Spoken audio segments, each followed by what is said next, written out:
So how do you detect malware? Well, first of all, have a good anti-malware application. And you can actually have several that focus on different things, or you can have one package that does everything. But have a good one installed. What's good? Well, what was good last year might not be good this year. We know that. So sometimes it's Kaspersky, and then people say, oh, we don't trust where Kaspersky came from. Once upon a time it was AVG, but it hasn't worked very well recently. Sometimes you might use like a unified threat management thing that uses a bunch of antivirus engines. Don't trust any one source, basically. But like I said, don't have multiple antivirus programs installed on the same box. If you're really concerned, have a product that can use multiple antivirus engines and use all of those to scan your machines. Of course, I admit it's not cheap. The big thing when looking for malicious activity is look for something that's suspicious. Unusual ports, unusual processes, unusual system calls, unusual network calls, registry changes, file changes. Of course, this means you need to know what's normal. So that's why you have things just kind of monitoring in the background for you. So how do you detect a Trojan? Suddenly there are open ports that shouldn't be there. Suddenly startup programs are starting and running that shouldn't be there. Suddenly there are files and folders that shouldn't be there. Or there's network activity or registry activity or device driver activity that shouldn't be there. Or the files have been suspiciously modified, or services are there that weren't there before. Run a Trojan scanner. Usually it'll be part of your antivirus. Look for those suspicious ports, because Trojans open ports so that Trojan handlers can make a connection. Watch for connections to unknown or suspicious IP addresses. So we're going to need to have network traffic analysis. You could use TCP view or Cur ports. These basically will show you the ports, the connections, my port, my address, their address, the owning process, the process ID. So this is just one example of something that will monitor ports. For suspicious services, Trojans will make themselves look like valid Windows services.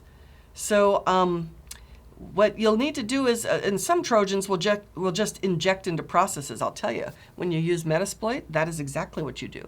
You don't create your own service. You inject your malicious code into a normal service so that nobody notices. So we might use process injectors to do that. The processes look legitimate. They help bypass firewalls.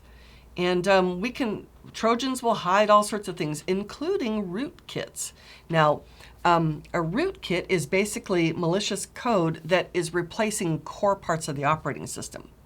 So if we already have a rootkit, rootkits and rootkit activity, it is not logged. It doesn't show up in Task Manager. It doesn't have to show up anywhere. So that's one of the issues. You'll want to use process monitoring tools to identify hidden backdoors and Trojans. There's a load of tools. Process Explorer, System Explorer, Hijack This, Auto Runs for Windows, Kill Process, Security Task Manager, Monit, ESET, Op Manager, yet another, Process Monitor. And this is just a few of the tools. Here's an example of Hijack This. Hijack This is kind of fun. Hijack This will basically look for all sorts of weird entries in the registry. So these are registry entries, HKey local machine software, Microsoft, and then some software. And it'll look for weird entries. And then you can analyze it, you can delete things, you can check things and delete them. So that's a Hijack This. So you look for suspicious registry entries with tools like Hijack This. Windows automatically executes anything in the registry, and that includes malicious code.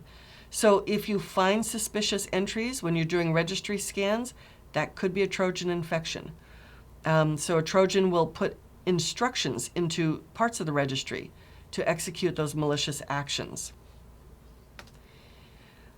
There are tons of tools. We already saw hijack this, but here's a whole bunch other. And Reg Scanner, Reg Organizer, Registry Viewer, all of these different tools, Reg this, Reg that. And so here's an example of Reg Scanner that will basically look for weird entries in the registry, entries that don't seem to make sense, because those might be malware. You can look for suspicious device drivers, because Trojans could end up installing alongside of normal device drivers. Remember, you should know this from A+, that a driver is just a little tiny set of instructions that tells the operating system how to talk to a piece of hardware. And so you could get infected drivers that you installed because you need it to your OS to talk to this camera or that sound card or that scanner, and lo and behold, there's a Trojan that's hiding inside of it. So you need to be looking for suspicious device drivers. Drivers are used because they are often needed, and they're always needed, so it helps us avoid detection. So you need to scan all drivers. Good drivers have been digitally signed with a known signature, with a known key, by proper, authoritative, known software publishers.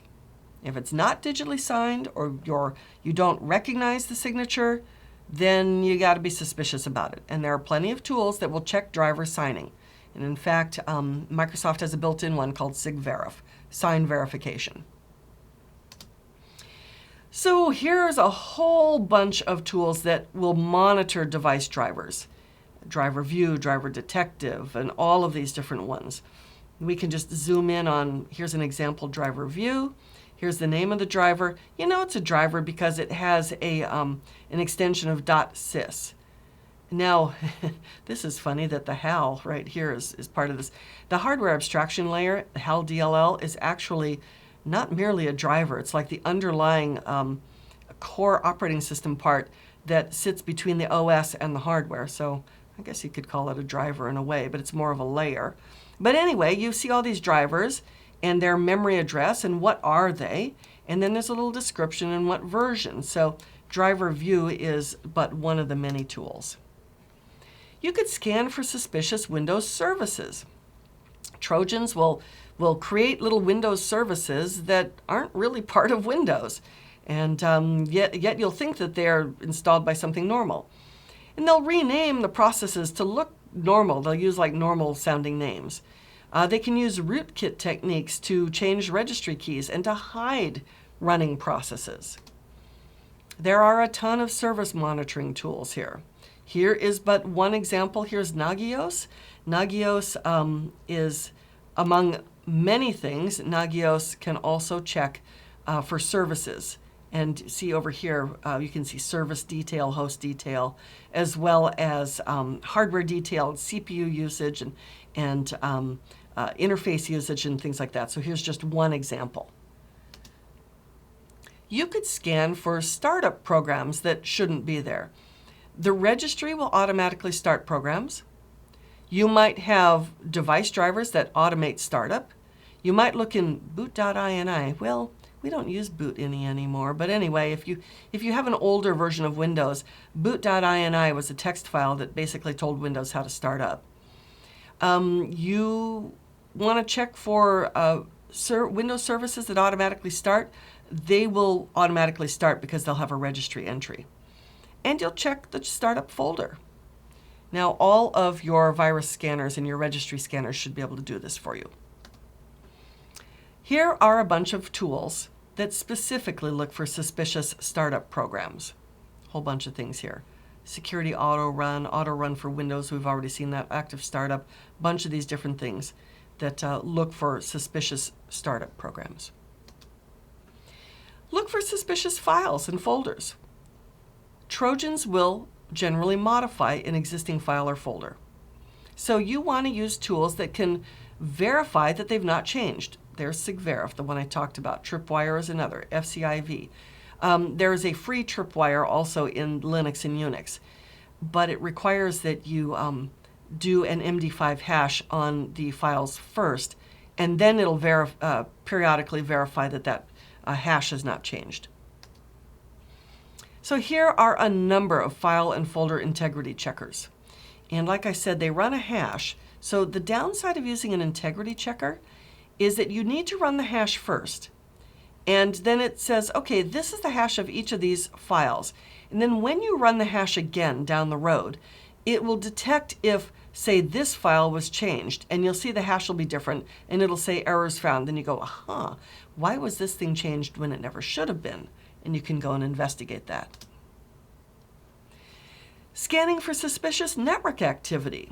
So Trojans will send information to their attackers, and they'll get commands from the attacker. So they'll connect to their handler, usually connect back to their handler, or they'll wait for the handler to come connect to them. Network scanners, packet sniffers, they can do this. Intrusion detection can do this. There are a variety of tools. CAPSA can monitor traffic for suspicious activity. It's a network analyzer specifically meant to look for Trojan activities. So those are ways that we can use to detect malware.